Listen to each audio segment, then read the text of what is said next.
ஊட்டாது.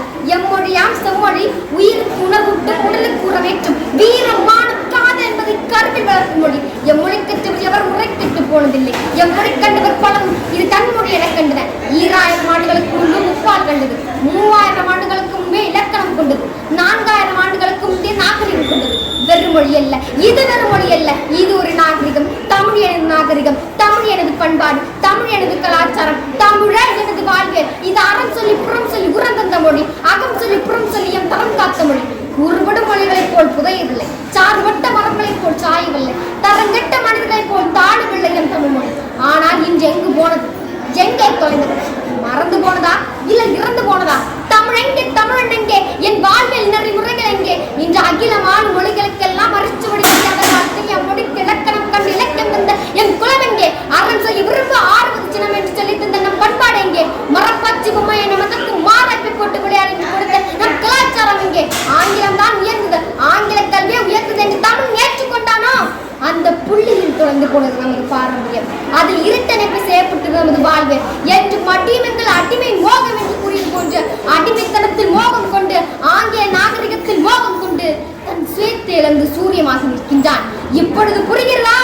மொழி என்பது வெறும் கல்வி அல்ல, அது உன் கலாச்சாரத்தை புரட்டி போடும் வலிமை வேண்டது என்று. வள்ளுவங்கள் வாய்மொழியாகும், பன்மொழியங்கள் படிப்பினையாகும் என்று முழக்கத்திற்கு சொந்தக்காரர்கள் நாம். அவன் கல்வியை தந்து நம் கலாச்சாரத்தை மாற்றி நம் சிந்தனையில் கீழ்படிக்க வைத்து விட்டான்.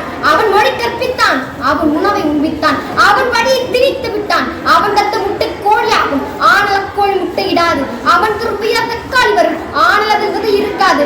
அவன் தருந்தியால் திராட்சை வரும், ஆனால் அதை கொண்டு விதைக்க முடியாது.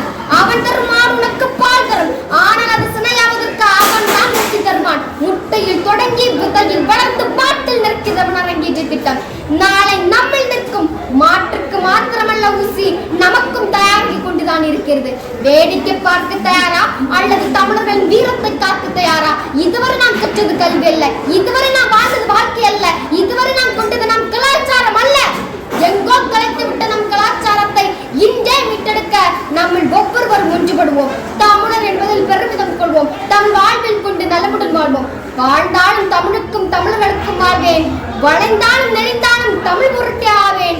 தாழ்ந்தாலும் வீழ்ந்தாலும் தமிழ் மேல் தான் வீழ்வேன். தனியே நான் நின்றாலும் என் கொள்கை மாறேன். சூழ்ந்தாலும் தமிழ் சுற்றும் சூழ்ந்துரிமை கேட்பேன். சூழ்ச்சியினால் பிரித்தன்றன் உடலை இருகூறாய் போழ்ந்தாலும் சிரித்தாலும் முடிவந்து முடிவே, புதைத்தாலும் நெறித்தாலும் அணுக்கள் எல்லாம் அதுவே. தமிழால் பிறந்தேன், தமிழால் வளர்ந்தேன், தமிழுக்காக சாகவும் தயார். ஏனெனில் தமிழ் என் உயிருக்கு நேர். தமிழுக்கு அமுதென்று பேர் அந்த தமிழ் இன்பத்தமிழ் எங்கள் உயிருக்கு நேர் என்று கூறி எங்கள் வாழ்வும் எங்கள் வளமும் மங்காத தமிழ் என்று சண்டே முழங்கு என்று வீர முழக்கமிடுவோம். வாழ்க தமிழ், வளர்க தமிழின் புகழ். தேன் என்றால் இனிக்கும், பூவென்றால் மணக்கும், சூரியன் உதிக்கும் திசையெல்லாம் தமிழ் மணக்கும். தமிழ் மட்டுமே சிலிர்க்கும் என் உயிருள்ள வரைக்கும். தமிழே என் மூச்சாய் இருக்கும். வாழ்க்கைக்கு இணக்கம் வருகிறேன். வணக்கம்.